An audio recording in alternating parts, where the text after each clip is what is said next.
Good morning. मैं MSc previous में first paper में यूनिट थर्ड शुरू कर रहा हूँ, जिसमें लिमिटेशन ऑफ सीएफटी एवं एमओटी के बारे में दिया गया है।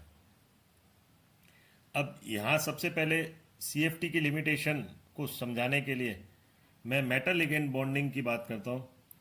तो यहाँ मेटल लिगेंड बॉन्डिंग के लिए कॉम्प्लेक्स, जो मेटल कॉम्प्लेक्स है उसमें मेटल और लिगेंड की जो बॉन्डिंग की नेचर को दर्शाने के लिए तीन थ्योरी दी गई है।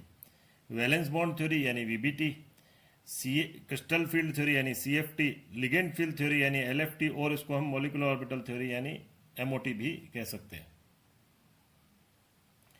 अब ये जो वैलेंस वीबीटी है ये पॉलिंग और स्लेटर ने दी थी, जबकि सीएफटी है ये ब्रेथे वॉन विलिक ने दी थी, और एमओटी जो है ये वॉन विलिक ने दी थी।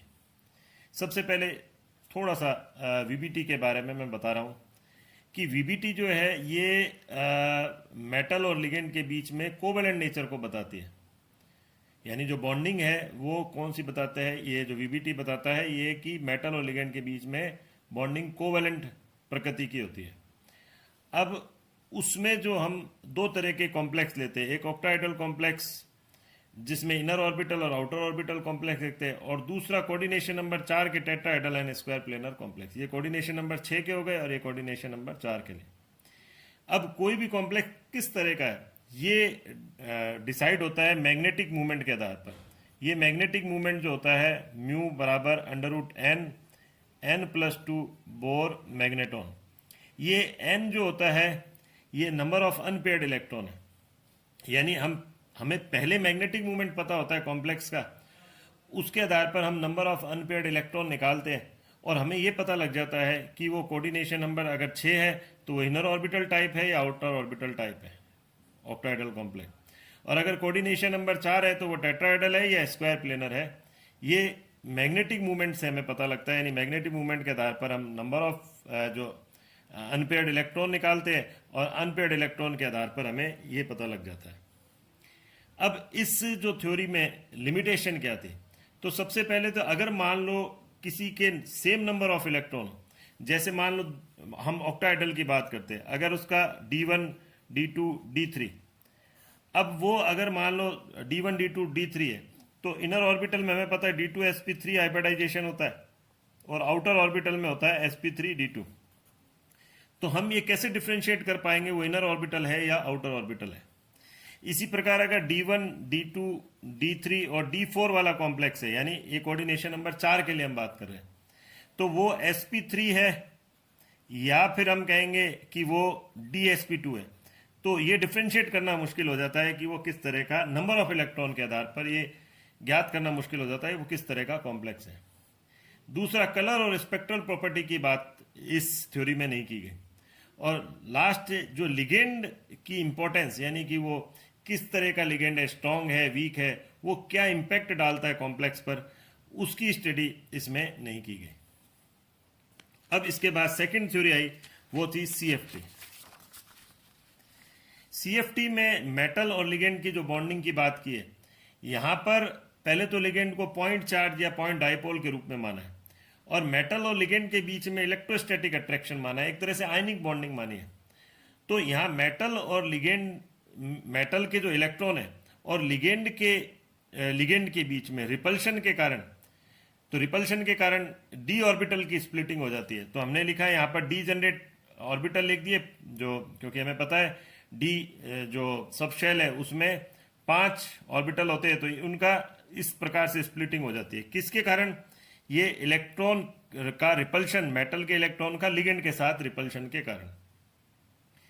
अब अगर मान लो ये जो स्प्लिटिंग होती है, इसको हमने मान लो किससे दिखाया, delta zero, crystal field splitting हमने ली है। ये गैप जो होता है वो कम भी हो सकता है और ज़्यादा भी हो सकता है। ये डिपेंड किस पर करता है, लिगेंड की स्ट्रेंथ पर, ये हम देख चुके हैं। और अगर मान लो लिगेंड जो है वो उसकी स्प्लिटिंग पावर ज़्यादा है तो डेल्टा जीरो का मान ज़्यादा होगा। उस समय जो बनेगा वो बनेगा, जो कॉम्प्लेक्स बनेगा वो बनेगा स्पिन पेयर्ड कॉम्प्लेक्स। और जबकि अगर मान लो ये डेल्टा जीरो का मान कम है तो ऐसी स्थिति में हाई स्पिन कॉम्प्लेक्स बनेगा या स्पिन फ्री कॉम्प्लेक्स बनेगा। अब यहाँ इसी तरह से टेट्राहेड्रल कॉम्प्लेक्स का डिसाइड किया जाता है, लेकिन टेट्राहेड्रल कॉम्प्लेक्स में जो गैप है ये अत्यंत कम होता है। तो ये सारा जो डिसाइड होता है ये स्पेक्ट्रोकेमिकल सीरीज से डिसाइड होता है। यहाँ स्पेक्ट्रोकेमिकल सीरीज होती क्या है, ligand arrange in the order of increasing splitting power, यानी लिगेंड को उनकी स्प्लिटिंग पावर के आधार पर अरेंज कर देते हैं, लिगेंड को उनकी स्प्लिटिंग पावर के आधार पर अरेंज करते हैं। अब यहाँ कलर ऑफ कॉम्प्लेक्स जो है उसका डिसीजन किसके आधार पर होता है, डी ट्रांजिशन के आधार पर। अब ये तो था सीएफटी के बारे में, ज्यादा डिटेल अभी नहीं दे रहा क्योंकि हमें टॉपिक जो हमारा आता है एमएससी में वो है लिमिटेशन ऑफ सीएफटी। तो लिमिटेशन ऑफ सीएफटी में किस प्रकार से होगा, हम सबसे पहले कहते हैं यहां पर कि जो सीएफटी है वो सक्सेसफुल एक्सप्लेन करती है, किसको एक्सप्लेन करती है, वो CFT successful explain optical and magnetic property and of the complex, but it has some drawback and limitation. सबसे पहले हमने कहा ये केवल मेटल डी ऑर्बिटल को बताती है, और ये जो यहाँ पर जो हमने लिया है केवल मेटल डी ऑर्बिटल की, क्योंकि हमने स्प्लिटिंग देखी है। तो s p x p y p z orbital और लिगेंड पाई ऑर्बिटल को ये एक्सप्लेन नहीं करती, यानी कि मेटल के केवल डी ऑर्बिटल के बारे में ही ये एक्सप्लेन करता है, जबकि मेटल का s p x p y p z की बात नहीं करता। क्योंकि हम देखें यहाँ पर सीएफटी में हमने क्या करा, केवल डी ऑर्बिटल की ही स्प्लिटिंग ली है। दूसरा हमने कहा है CFT does not consider the formation of pi bonding in complex. भाई जो पाई बॉन्डिंग है कॉम्प्लेक्स में उसको हम ये जो सीएफटी है वो नहीं बता पा रही। CFT unable to account satisfactory relative strength of ligand. तो ये जो सेटिस्फैक्ट्री रिलेटिव स्ट्रेंथ जो हमने लिगेंड की गई है, जिसको हम स्पेक्ट्रोकेमिकल सीरीज से बताते हैं, उसको सीएफटी एक्सप्लेन नहीं करती। ये यह नहीं बता पाती कि why H2O appear in spectrochemical series as stronger ligand than OH minus. तो यह नहीं बता पाती कि H2O जो है उसकी स्ट्रेंथ जो है वो OH से ज्यादा है। इसी प्रकार जो X माइनस है, जैसे हेलोजन है, वो एनायनिक लिगेंड जो है वो लो एंड पर क्यों होते हैं स्पेक्ट्रोकेमिकल सीरीज में, यानी कि उनकी जो स्ट्रेंथ है वो कम क्यों होती है। चौथा नंबर हो गया, according to CFT bond between metal and ligand are purely ionic. इसके अनुसार तो मेटल और लिगेंड के बीच में जो बॉन्ड है वो क्या होता है, प्योरली आयनिक होता है। ये it give no account of purely partially covalent character of ML bond. तो ये जो मेटल लिगेंड के बीच में जो पार्शल कोवेलेंट करेक्टर है उसके बारे में भी एक्सप्लेन नहीं करते। It not explain colour of complex having zero और फुल डी ऑर्बिटल। अब हमें ये पता होना चाहिए कि जो सीएफटी है उसमें यह आवश्यक है कि अनपेयर्ड इलेक्ट्रॉन के कारण ही डी ट्रांजिशन होगा और कॉम्प्लेक्स में कलर आएगा।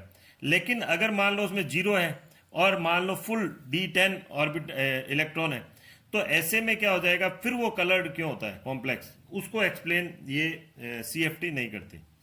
इसी प्रकार चार्ज ट्रांसफर जो कॉम्प्लेक्स होते हैं वो उसकी जो कलर स्ट्रेंथ होती है वो अधिक होती है किसकी तुलना में, डी ट्रांजिशन जिन कॉम्प्लेक्स में पाया जाता है। तो charge transfer complex is more powerful than D transition for explaining colour but not covered in CFT. तो सीएफटी में इसको भी कवर नहीं किया जाता। और लेकिन अब यहां पर हमने लिखा है physical measurement such as ESR, NMR and nuclear quadrupole resonance suggest that there is some measure of covalent bonding also present in complex. यानी कॉम्प्लेक्स में ना केवल आयनिक करेक्टर होता है बल्कि कोवेलेंट करेक्टर भी होता है, और ये फिजिकल मेजरमेंट ये दर्शाते हैं। So modified form of CFT is considered which is called LFT, ACFT यानी एडजस्टेड CFT जिसको हमने कहा है, और MOT या एक्सटेंडेड फॉर्म ऑफ CFT हम इसको कहते हैं। ये किसने दिया है, ये वॉन विलिक ने दिया है। तो हम अब इसमें क्या देखेंगे नेक्स्ट टॉपिक में कि MOT किस प्रकार से होता है, MOT के क्या फीचर्स है, और MOT किस प्रकार से मेटल लिगेंड बॉन्डिंग को समझा रहे हैं। आज के लिए इतना ही, थैंक यू।